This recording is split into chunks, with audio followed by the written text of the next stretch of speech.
Hello, everyone. This is Elizabeth Preston, And I'm Sarah Adams, and you're listening to the Writing Docs podcast, where we discuss how businesses can help their teams to become better and more confident writers.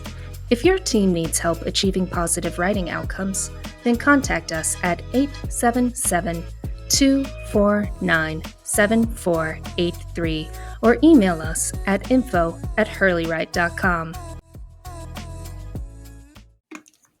Hello, everyone. This is Elizabeth, and I'm an executive consultant with Hurley Write, and you're listening to the Writing Docs podcast, where we talk about how businesses can help their team members to become better and more confident writers.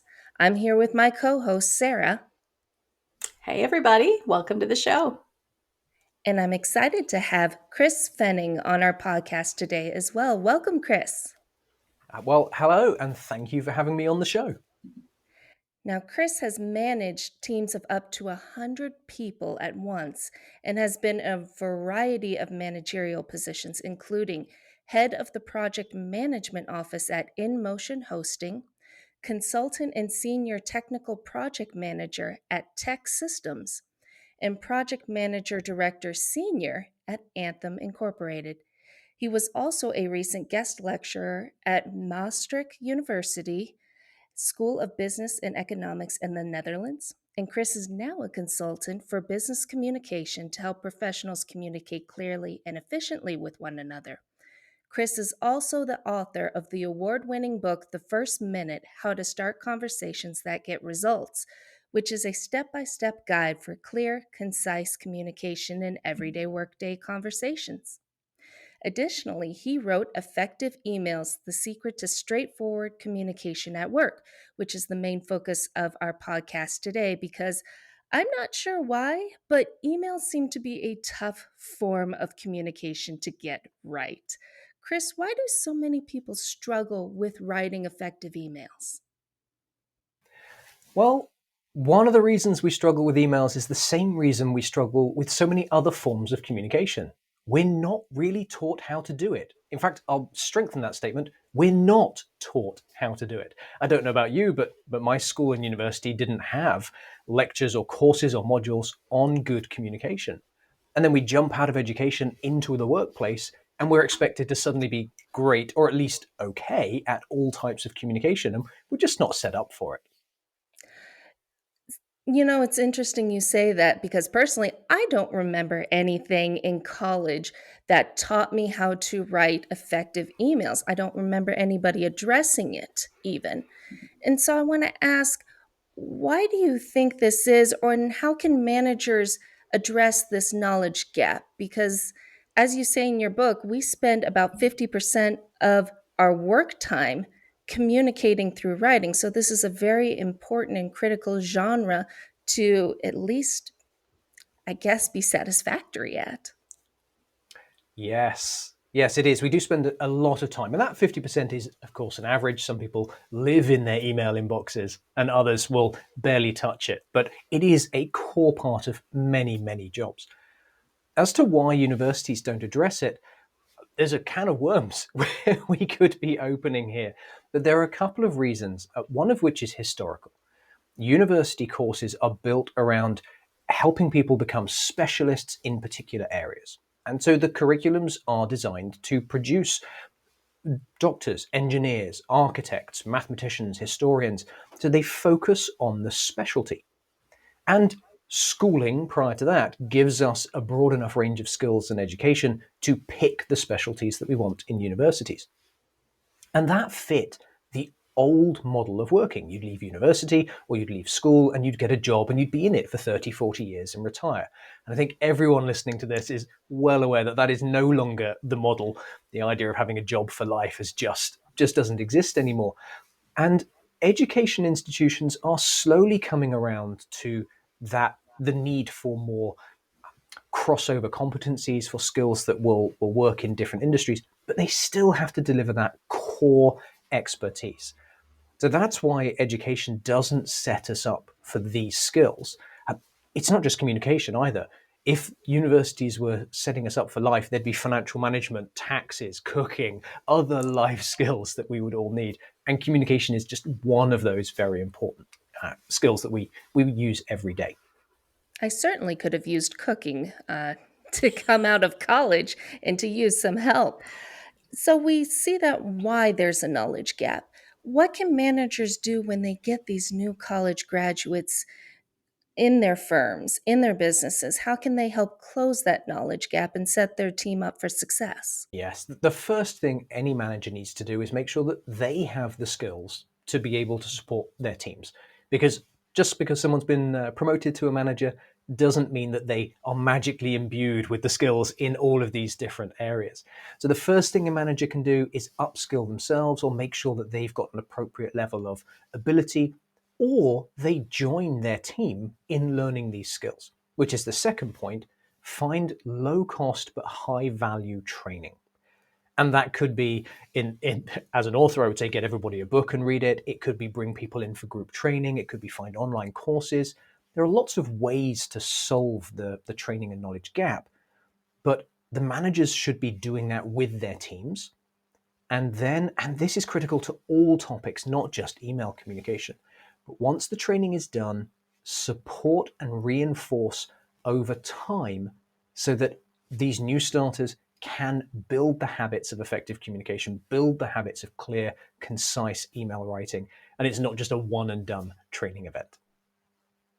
I love that. And, I have a background in communication. It was my minor in college. But you're right. They don't, even in a communication minor, or major, they don't really teach how to write effective emails. And in your book, you have three specific principles that you break down. First, tell us what they are, and then let's kind of explore how that might branch out into other forms of communication as well. Yes, the three principles can be summarized in three words: fewer, shorter, and better. Write fewer emails. The emails you write should be shorter, and if you improve the quality of what you write, you will receive better replies. Now, the reason that these three come together is writing fewer emails. A number of studies show the more emails you write, the more you get back. It's why a vacation period is wonderful, because people go, oh, I don't get any emails. But you also don't send any because you know that your colleagues are out on vacation. So you send fewer and you get fewer back. So write fewer emails. Now, that doesn't mean stop communicating. It means communicate about the right things in an effective way. Then when you've decided to write the email, write it shorter. We pack way too much into our emails. We pack context and background and additional information and things that aren't necessary for the purpose of the message. Somebody doesn't need the entire backstory to a situation to be able to answer a question about something to do next, or to provide you a report, or whatever it is that you're asking for. So shorter emails. Another reason that that's really valuable is shorter emails get read and shorter emails are replied to. The Boston Globe did a study a couple of years ago where they sent out emails to 100 and something thousand people. So it's a pretty big sample size. And they sent one email that was 150 words or thereabouts. They sent a second email where they just cut the middle out. They left the introduction and the end the same, and the whole email was 50 words. And within a few percent, twice as many people read and replied to the shorter email. Now, 150 words is not much, but even cutting it down to 50, twice as many people read and replied. It's a huge, huge difference. I was talking with a client recently in a coaching session that I was doing, and this subject of email came up. And the realization this person came to was, she said, I think I always thought of email as like writing a letter. I have to write this flowery introduction, and I have to write this nice letter, greetings, how are you, and all of that. And what you're saying is, get right to the point, get results. Yes. How does that make some people uncomfortable because they're worried about the tone? What is your advice on that? Yes, we've got a couple of things there. And tone, I'll come back to tone in a moment, because tone in an email is the cause of so many problems. When it comes to writing a letter, if you are writing to a friend or a relative by email, then that more open, casual, inquiring start is perfectly fitting, because it is like writing a letter. The thing about work communication is most of our work communication is transactional. It's not stories. I mean, even storytelling gets a lot of praise as a communication. But imagine you went to a meeting and somebody started with "once upon a time." Gosh. That's not how we want to communicate at work. So transactional. I need this. You need this. We are trying to achieve this goal. There's a problem to overcome. We're looking to get a particular outcome. That's not to say it all needs to be robotic, and it's not to say you take all the humanity out. But most of our emails are requests for things or delivering something that has been asked for. And that doesn't need to begin with a, "hey, how's your weekend? Let's talk about the kids. I've got all this other stuff." That will turn people off and they will move to the next email because it doesn't seem like a valuable use of their work time. And that's really, it comes down to thinking about your audience. And I think a lot of times, especially with emails, we don't necessarily think about our audience. We think, "Oh, I just got to get this out. I got to get this done." And I do this myself, even though we train people to not do this. And one of the things I find myself doing is giving the context of the whole situation, the context of the problem, in order to get the reader to understand what I want them to do. What advice do you give for people who say, "Well, I have to give them the backstory, otherwise they're not going to understand what I'm asking, what's going on here?" Absolutely. Here's the advice. Don't do that. Now, Short and sweet. let's Right to the point. I love very simple. it. Let's unpack that a bit.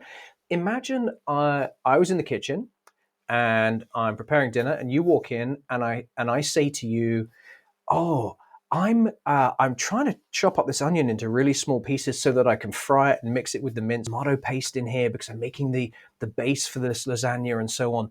And I'm trying to get all of this done by 6 o'clock so we can sit down and have a family meal. Could you pass me the knife over there, please?" that's that's a brilliant metaphor.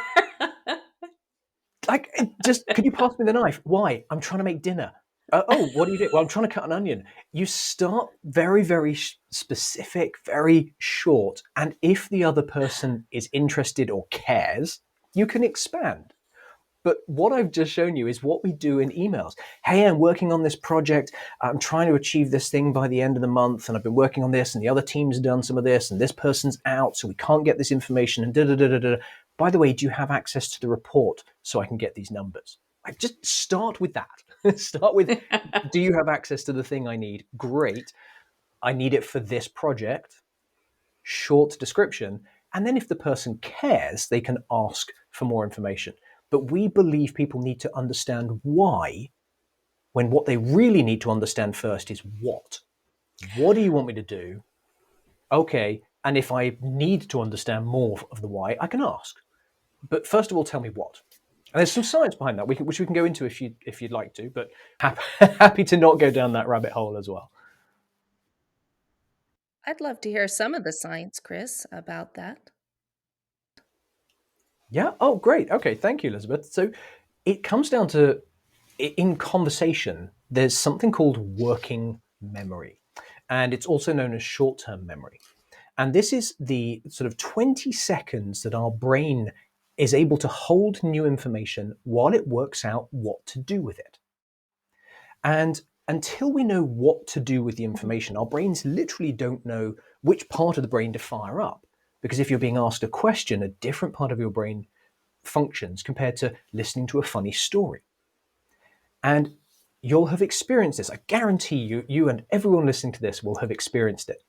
If someone is talking to you and a couple of minutes in, you're thinking, "Why are you telling me this?" Remember, had those moments? Have you? Okay. Now, when that person says, "Oh, it's because I need X," do you then have an, oh moment. You say, okay, can we go back to the beginning and start again? Because now I need to process that information differently. I love That That, that. makes that makes so much more sense now that you explained it. And I ask you about the science because I think writing and those that talk about writing get a bad rap for just, I think I feel. And I think it should be this way. I feel it should be this way. When really what we're saying is based on research, it's based on science. It's, as you demonstrated, based on how our brains actually process information. yes. Yes, it absolutely is. What are you telling me? Why are you telling me it? And what is the point? Let me interject something here because I've had clients kind of push back on this when we talk about getting right to the point. I've had multiple people tell me, I don't want to seem rude, or culturally, this feels weird to me. And you kind of touched on tone a little bit before. How do we do this in a way that doesn't make it seem rude? Because I know that is something that is a huge concern with people that I've talked to. I don't know if you've had that question come up with you before. Yes, it is difficult, and there's a personality component, there's a time frame component, there's a time frame for urgency of the topic, and time frame for how long since you've interacted with someone. And this is why it's difficult to give a very specific, hard and fast answer, but I will do my best. So if you interact with someone regularly at work, even weekly counts as regularly, even if it's by email, you don't have to sit next to each other. You don't need to start with, hi, how was your weekend? How are the kids? Heard your sports team won the event. That isn't a work topic. That's a personal conversation topic.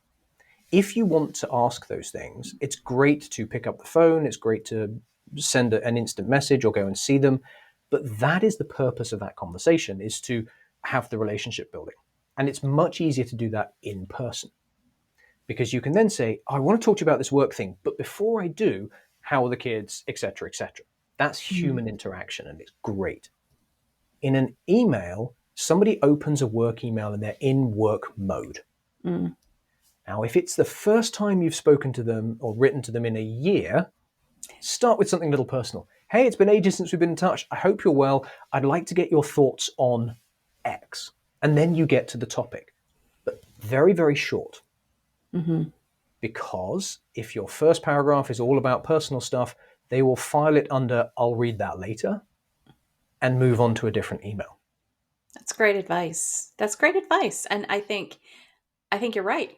You're absolutely right. I do also want to ask Chris about emojis. I just have to ask about emojis. Are they work appropriate? I feel weird writing a smiley face, but at the same time, I feel like I need that for tone sometimes. What do you think about them? I would say if you are a lawyer sending a litigation letter to a client demanding that they pay $1 million fine, don't stick a smiley face, sad face emoji on the end. If you are writing to someone that you have lunch with 3 times a week and you're asking them for the report and you want to say, I know I've asked you this for 3 times, sorry, I'm doing it again, stick a rolly eye emoji in. That very different circumstances, different people. Now, Mm, if someone is started a new job in a new company and they're wondering what's the right etiquette in this organization, take a look at what other people are doing. mm, See what those around you are doing.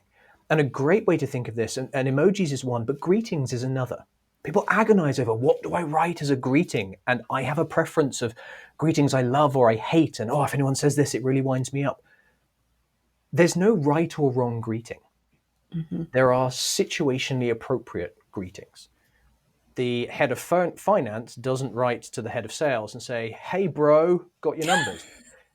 Unless they are like bro best mates and they serve the weekend or whatever. But if they're colleagues, then it's hi, hello, hey there, if you are familiar with each other. If you're writing to a client, dear or to or hello or hi, but individual words matter far less than people realize. And the same goes with emojis. If you stick a smiley face emoji on, if it's appropriate for the message and the contact, that's fine.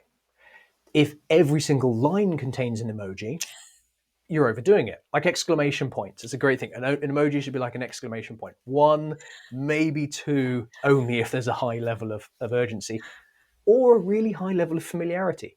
If you're joking with your workplace best friend, sure, fill them up. But take a look at what's going on around you in the organization. See what other people do, and then model that. I wish I had read your book when I first started at Hurley Wright because I agonized over putting an emoji and I spent 20 minutes taking it off, putting it back on, taking it off, putting it back on. So it's good to know that your audience and your situation largely dictate what to use and that you kind of use them like truffle oil. A little bit goes a long Oh, I way. love that. Yes, a little bit goes a long way. And there's one extra thing that you can do, Elizabeth, and it's like a superpower. You can ask people whether they like it or not. Oh, that's Again, it's so free. situation appropriate. You wouldn't go and ask the client that you're that you're trying to get a big deal with. Hey, do you mind if I send my proposal to you with a smiley face emoji? No, that's not appropriate. But for your colleagues, ask your team. Hey, I love using emojis. Is anyone really offended by them? Most people will go, no, I don't mind. And one person says, oh, I hate them. Okay, I won't use them, or I'll try my best not to use them with that person. For everyone else, I can just be myself. Asking people what they prefer is a superpower. Can I give one more example as to why it's so important? I'd love to hear it. When it comes to are you sending too many emails, ask people. Look at your sent email list, filter it by sent to, and then look for the person that you send the most emails to. And then ask them on the phone or on a message. Don't send another email. This is a conversation piece. And say, hi, I've noticed I send you a lot of emails on these particular topics. I just want to check in and say, am I sending too many? Would you like me to combine them? Or would you prefer me to phone you or message you? Ask them. And then you'll know what they like. And you'll seem like you care. And you might find that they'd rather have a half-hour phone call once a week, and then you get through 20 topics in one go. Asking is a superpower. Do it. What great advice. I love that. I do remember you writing to ask and to practice empathy and to think about your audience in your book. Another thing that you really emphasize in your book is the subject line, because I Mm. think we can all agree, and also research backs this up, that the subject line is one of the most read pieces of an email. And it's often the deciding factor of whether we open it right now, if we open it later, or if we open it at all. And you actually give readers a formula for this. You Yeah. break it down into something tangible that we can use. How did you come up with this formula and what is it? The formula is based on the questions I asked earlier, the questions we all have when someone starts talking to us or starts communicating with us. What is this about? Why should I pay attention to it? What do you need from me? And until we know those answers, we can't easily gauge importance. Now, when it comes to email, if it's come from your boss or a super senior manager, we are likely to open it more. Or if it's come from our office best friend, we might open that more because we're interested in what they have to say. But excluding the person that it's come from, the subject line is the thing that makes an email stand out. You have 20 or more emails on your screen at any one time, and your eye has to go somewhere, and you have to choose which email to open next. If you have a bunch of emails that with subject lines that aren't clear, and you have one that has a topic and a purpose, I want to talk to you about this project because I have two questions. Oh, well, I know what it's about and I know what they want from me. If it's, please submit this report by Friday evening, I know what it's about and I know what they want from me. When I understand, I'm far more likely to open it and read it. And so topic and purpose are the two critical things to include in the subject line. With one extra item, very occasionally, this is another truffle oil moment, urgency can be shown in a subject line. For example, you could put in square brackets at the beginning the word urgent, and that's going to stand out in the email inbox. But it's like truffle oil. If you use it all the time, it's going to be overwhelming, and it's going to make everything seem like it shouldn't be read because, it's just Elizabeth sending another urgent message, and they're never urgent. She's just asking what time we should go for lunch. And so I stopped reading Elizabeth's emails. Lunch is urgent, Chris. Lunch is always urgent. I'll just put that out there. I confess it is. I would read a lunch email before most before most of the others. But that's a personal thing. That this is where the audience decides what's important to them. And so if your subject line is vague or only has meaning to you, your audience isn't able to prioritize that against everything else that they have on the screen in front of them.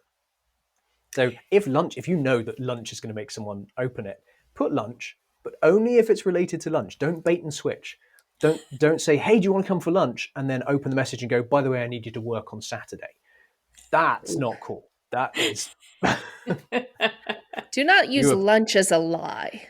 exactly. Or whatever it is. New vacation policy. Okay, great. Definitely going to open that. The first line is there's a new vacation policy, but before I tell you about that, I need you all to work overtime next week. Like, no, yes, you got someone to open the message, but you've damaged the trust and they are less likely. It's like clickbait. All the things that we see online, oh, that looks really interesting. And it's just another boring story. They super clickbaited the title. Don't clickbait your subject lines. Make them factual and informative. Topic plus purpose. So, what is the difference between topic and purpose in your formula? Because in many ways, people could say, well, those are similar, but in so many other ways, absolutely not. Tell us what your Yes. thoughts are. Well, let's start with purpose. Purpose is what I need or want you to do with it. And that is independent of topic. I could be writing to you about next month's report, last week's meeting, a particular client, a piece of editorial I want done. All of those are different topics. The purpose is, please give me the deadline. I'm looking for information from you. I have a question. I need a decision. I need your help. Things like that are what I want you to do with it. And that is, while it's connected, it's actually an independent piece. Oh, that's a contradiction, isn't it? So the purpose can be independent of the topic because you can have the same purpose for different topics. This project, please answer my questions. Financial statement for February, please provide it by Friday. Financial statement for March, please provide it by Friday. Financial statement for April, please provide it by Friday. Very different topics, similar purpose. You also mentioned the concept of theme in your book. Tell me what is meant by theme. A theme is if you want to not send lots and lots of individual emails. So sometimes we can put more than one topic into an email. I just gave you an example of February, March, and April financial reports. Please provide the data. Well, I could send 3 separate emails. Yes, they'd stand out, and yes, you could reply to them individually, or I could send one email with a common theme. And the theme is financial reports, please provide them. And that's the theme. Individually, I then have 3 questions. Do you have or please provide the reports for February, March, and April? So Ah, common theme, common purpose, get into the email. There might be separate topics. I might say, February report, please provide the actual report. For March, please provide updated numbers. And for April, please provide any questions you have for that particular report.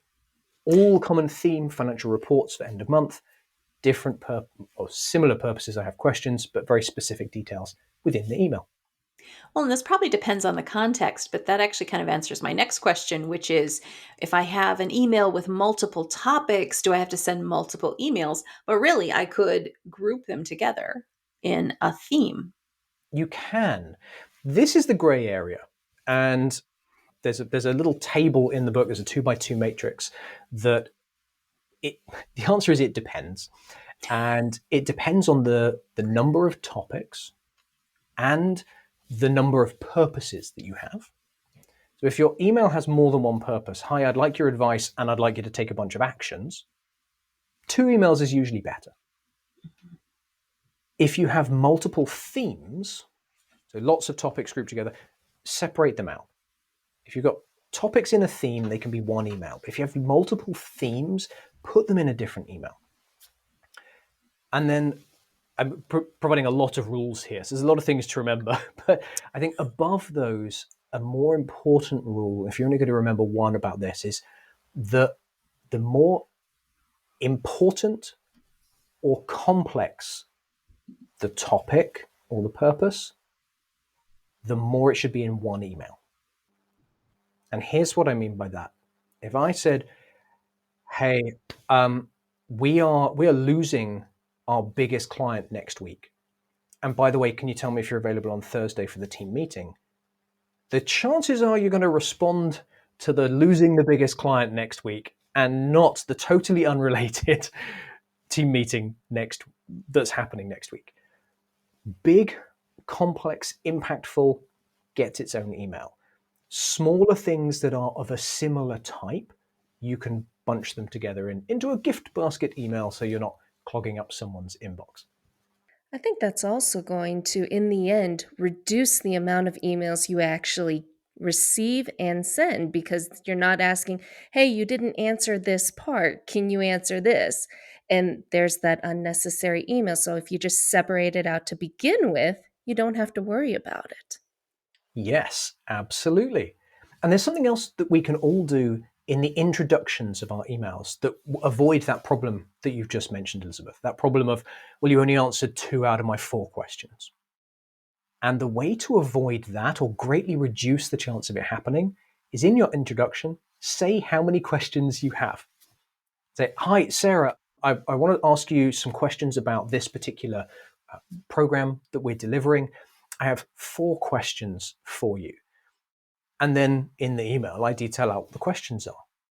I've primed you to look for 4 questions, to think that there are 4 questions. And then that increases the chances you'll answer 4 questions. If I can, just want to say how to do that in an easy way. So I've just said it should go in the introduction, say how many questions you're going to ask. It's one of the last things I write in my emails.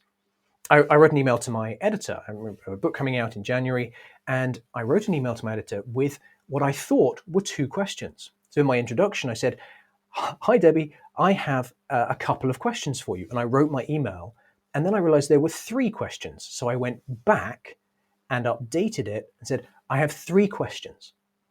So I started off by thinking I only had a couple, wrote them out, and then actually counted them and said, "No, I've got 3." I went back and wrote, "There are 3." And in that process, I then went through a layout bit and added in a heading and just separated out the content to make it a little clearer.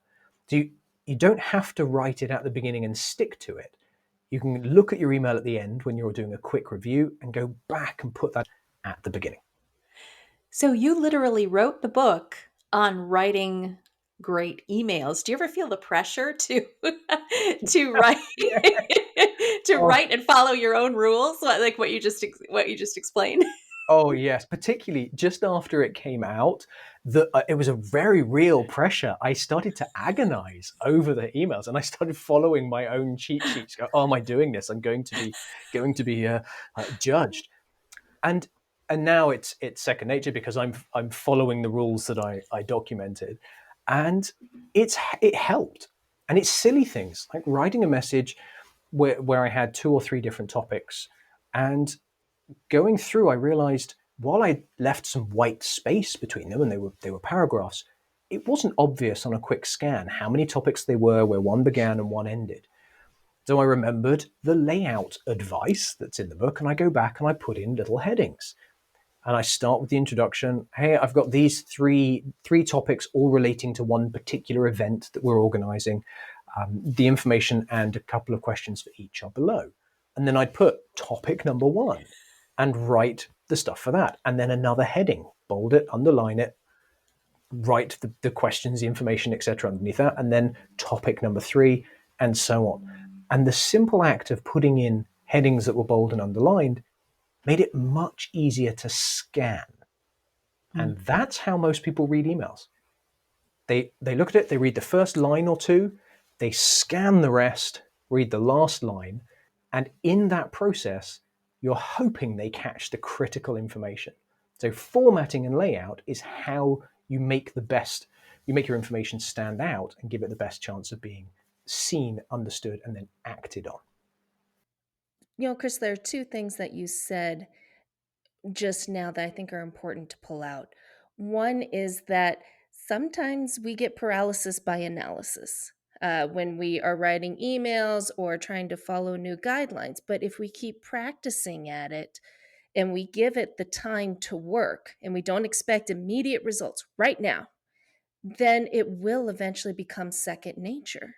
And our brains are cool enough where it will make those processes more automatic. The other thing that you said that I think is important is gotten brain dump emails where we go, oh, for heaven's sakes, what do I do with this? And we're trying to fight against the brain dump strategy. There are better ways to write emails. There are, and emails come with a blessing. We have time before we hit send. Yes. In a conversation, you don't get to go back and rejig what you've said or redo the introduction once you're in it. But with an email, you can write it, pause, and go back and say, does the introduction, say what this is about, say what the person needs to do, provide any time frames. If there are time frames to reply, that needs to be right up front. And how many questions are there? And then is someone able to scan it? Have I said, hey, I have a question for you, and then written 5? I get a chance to redo and make that introduction a couple of lines that are really, really clear. What do you say to writers who say, because we've been talking a lot about action items and getting folks to respond to a certain request that we have. What about emails that are quote unquote information only? Of course, we know that's not really true, but that's going to be a question that a lot of our listeners are going to ask. What about those information only emails? FYI, just stick in FYI and hit send, and away it goes. My job here is done. Oh, they're so frustrating, particularly because they usually come with a chain of emails. So the recipient needs to wade through 20 emails and try and get a sense of what it's about and what I'm meant to do with it. As a sender, if I'm sending an FYI email for your information, there is always something I need, want, or expect the recipient to do. And what we've been missing is the words to describe that. So here's how I phrase it instead. This isn't necessarily what I write in the email, but here's what an FYI means. It means, Sarah, I'm sending you this. Please read it and see if anything in this impacts your work. And if it does, take the necessary action. That's what an FYI is. I'm not sure if this actually impacts you. I'm not sure if there's something that will blow up your whole work week or whether this is not overly relevant to you. I don't know that because I'm not you and I'm not the expert on your particular role, your particular projects and tasks. But something in this message, I'd like you to look at it and evaluate whether it impacts you. That's usually the FYI. So say that and write a little summary and say, hey, this email is about this topic with this particular key piece of information or an event. Can you please check whether this impacts you? If it does, do something about it. If it doesn't, great, bin it. Doesn't matter. That little summary that you just mentioned, is that the kind of structured summary that you were talking about in your first book, The First Minute? Yes, it is. Yes, goal, problem, solution.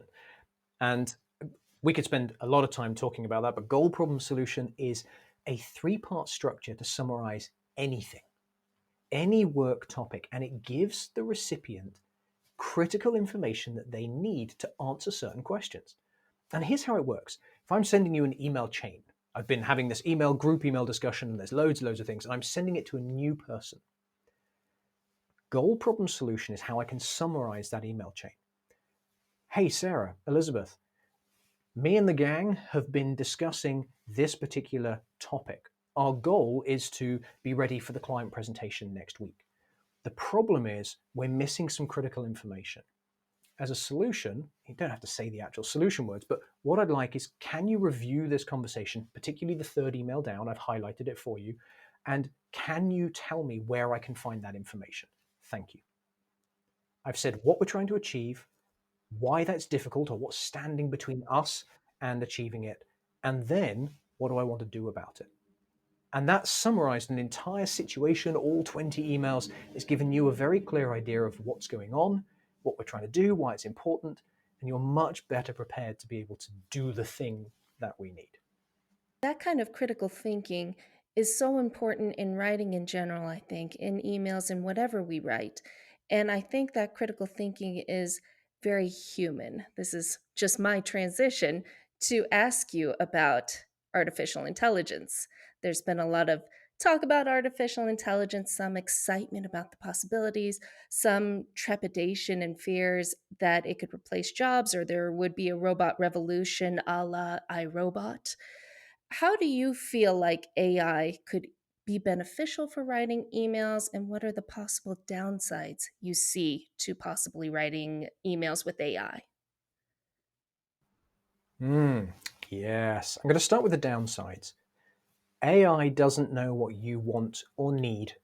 They don't know your topic, they don't know the purpose, they don't know the particular outcome that you're looking for from that email. You would have to write all of that into ChatGPT. Other AI softwares are available, but you would have to write those things into ChatGPT for it to create an email for you. Well, you might as well write those in the email and send it because that's clear and concise. There's a cartoon that's been going around where someone sat at a computer and they said, I used AI to turn my one line into a long email. And then it switches to the recipient and it says, I used AI to turn this email into one line. And so they're both using the tool, but not just completely opposite purposes. So using AI to write our day-to-day transactional emails, it's not very helpful. We know what we want to achieve in the email. So write that down and send the email. And then you'll do it short. And the time you spend writing using AI, you actually have to spend time reviewing it and making sure that it's understood what you want and has. That's time that would be better spent writing a shorter email in the first place, getting better at it, and you'll save time in the long run. So those are the negatives and the reason I don't think we should use it at work. The flip side, where it's beneficial, is there are certain types and styles of email that the AI tools can help you with. So for example, I'm running a big communication skills program in 2024. And there's a welcome email sequence for helping people join the program, giving them key information, getting them excited about what's coming along. There's some sales emails before I launch the course, trying to get people to buy it. Writing those types of emails, there is a well-established format and structure that can help sales emails be more effective, that can make welcome emails slightly less functional and boring, which is my natural style, is very functional and factual. There are structures and formats that can make those emails better. So I ask, and I do this myself, I ask the AI tools for examples of the format that I can use so that I then get a great example and I can fill in the information with stuff that's relevant to me, my topic, the program, and so on. And that saved me having to buy 3 books on sales, emails, etc., and go through and try and work it out. I got it in 30 seconds with a description of why each piece was valuable and what I should put in it. So great for the format, but I couldn't get it to write the actual email for me because it doesn't know my topic, my audience, the benefits, me, my personality, and so on. So great tool for that type of scenario. So AI has its place, but we don't want to overuse it and actually be less efficient, I should say. Yes. In light of all this, in light of all your research, all of your writing, your speaking, you've done a lot, Chris. In light of all of this, what is your number one rule for clear communication in the workplace? Adapt your message to the audience's perspective. That's very clear. I like it. And very concise. Yes. I was biting my tongue. There's so much more I want to say. And this is the human condition of, oh, let me explain and unpack that and give examples. But the actual advice, it's that one line. Adapt your message to the perspective of the audience. Full stop. Well, it's now time for 3 questions that we ask all of our guests. And what we're going to do is you can keep them short and concise, your answers, or you can expand on it, whichever you feel more comfortable doing. Are you ready for those 3 questions? I'm as ready as I will be. Okay. What is one thing that you wish you'd been taught about writing? that would have made your professional writing life a whole lot easier? If I'd been told early on that you have to do it to get better at it, I thought I could study writing and get better at it and then start writing and be good. And this counts for whether I'm writing work emails, whether I'm writing novels. I have a novel that's been in the works for 15 years, whether I'm writing my non-fiction books, whether I'm writing letters. I wish I'd been told you have to do it to get good at it, and you get better as you go. You form new habits. You practice the skills. You get feedback on things that suck. And that's really valuable feedback. It's nice when stuff is good, but it's better when you find out what isn't so that you can work on it. And you have to accept that it takes time to improve and it takes time to build these habits. I think, Elizabeth, you said this earlier, where don't expect to read a book on effective emails and be excellent at them straight away. It takes time and effort and repetition to get it right. So then what's a writing rule or habit that we hear a lot about that doesn't necessarily actually serve you? And so for example, passive versus active, don't start a sentence a certain way, don't end a sentence a certain way. What's one of those rules that you're just like, nah?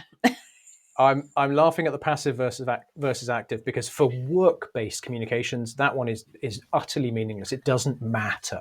If you are writing a company announcement, yes, that matters. But emails, conversations to each other, get better at getting to the point. Who cares about passive or active? He is doing or he did. Who cares? Passive versus active, not great. The other thing that does bug me is the advice for anyone writing something longer. And that's that great work always takes a lot of time. And I was told that, and I took it in, and I believed that it meant to write a book, I must agonize over it for 2 years of writing and editing and so on. And it's rubbish. It's not true at all. I wrote a book, I wrote the Effective Emails book, and from the moment that I sat down to write to the moment that I sent it out to test readers was 11 hours. Now, there's a caveat with that. I created a bunch of content before then. I'd been writing social posts, I'd done short videos, I'd taught a course on it, so I'd been working the material. But the point at which I sat down to write the book, and I deliberately timed it, because I like to measure the time, and I also teach a course on how to create content for businesses. And I was interested in how long it would take to write the book. And because of the way I'd created my content before, I had a course with a structured outline, which is the contents. I had taught the material, and I had transcripts from the course, and that became the basis for the book. And I spent 11 hours working through it, finding the gaps, going through the good process, and then I sent it out to people to test and see what was missing. And yeah, there were things that were missing, and they came back, and I did probably another 50 hours work before the book was ready to go. But writing a book doesn't take a lot of time if you know your content, and there are ways that you can test and evolve and adapt your content. In this case, I got paid for it. I got paid to teach a topic that I then very quickly turned into a book. So that one bugs me. And I've really gone on a bit there, but great work always takes a lot of time. For the skeptic saying, I'm sure it was a rubbish book, that's always a worry for me. And I set the bar pretty high, but this particular book has received 3 awards for being a good book in its category. So it's not just a garbage pamphlet. It's not. No. The audience will judge that. But good We quality also work read the doesn't book, have to and take years.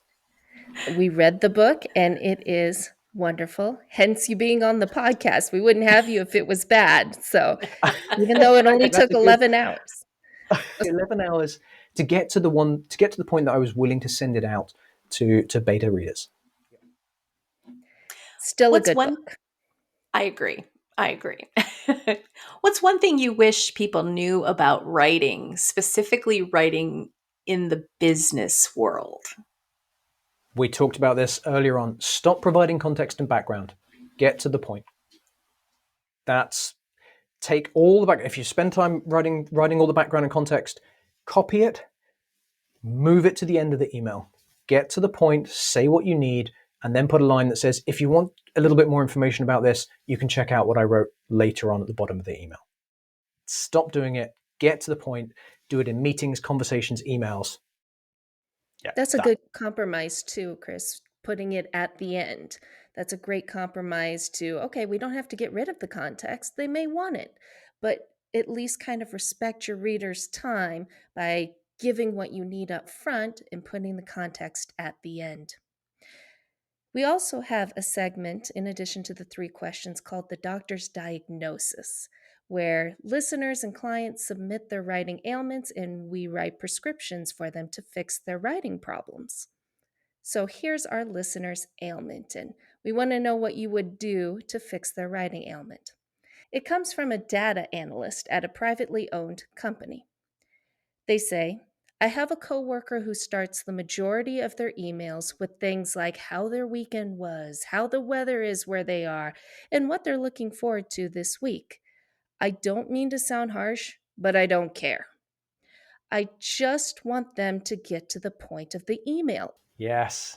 2 very different communication styles. One is very engagement, relationship focused. The other is very functional and work focused. Both are fine. Neither is right or wrong. A way to give feedback in that situation is there's a way to use a 3-part process. And this is good for feedback in this situation, in manager to employee, peer to peer, and so on. And the 3-part process is fact, feeling, and result, followed by a suggestion or a request.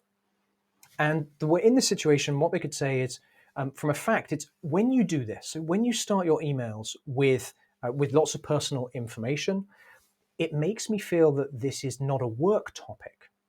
And the result is I'm less likely to read it because I'll move on to another email that has a higher urgency. So it's fact, feeling, and result. None of that is opinion. None of that is attacking.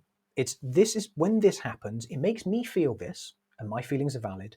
And the result is I'm less likely to read your email, or I'm going to miss something, or I'll scan it, or I think I'll come back to it later. And then invariably I forget, or something else comes back, and you don't get the information you need. What I suggest is, and now we're in the very personal bit. So what I suggest or request is if you could get to the work topic first, then I'll deliver what you need.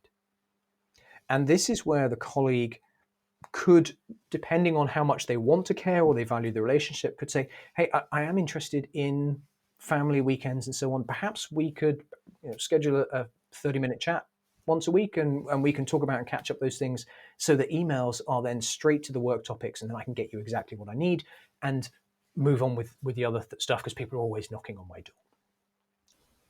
That's up to the individual.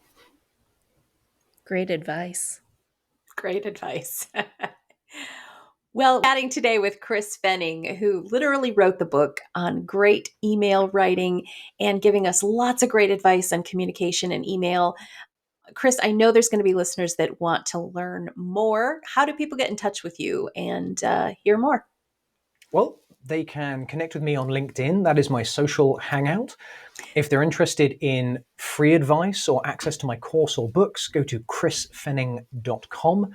And between those 2 areas, there's definitely a way to get in touch with me. Thank you so much for joining us today, Chris. It was a pleasure having you. Please make sure to check out Chris Fenning's books, Effective Emails, The Secret to Straightforward Communication at Work, and The First Minute, How to Start a Conversation That Gets Results. He also has a new book coming out January 2024 called 39 Ways to Make Training Stick, What to Do After Trainees Leave the Room. So make sure to be on the lookout for that. This is Hurley Wright's Writing Docs signing off. May your week be filled with good health and good writing. Hurley Wright can help your employees learn better strategies to be effective and efficient writers. Hurley Wright has helped numerous companies solve their writing issues, and we can help your team too. Contact us at 877-2 249-7483 or email us at info@hurleywright.com, and one of our writing experts will be in touch.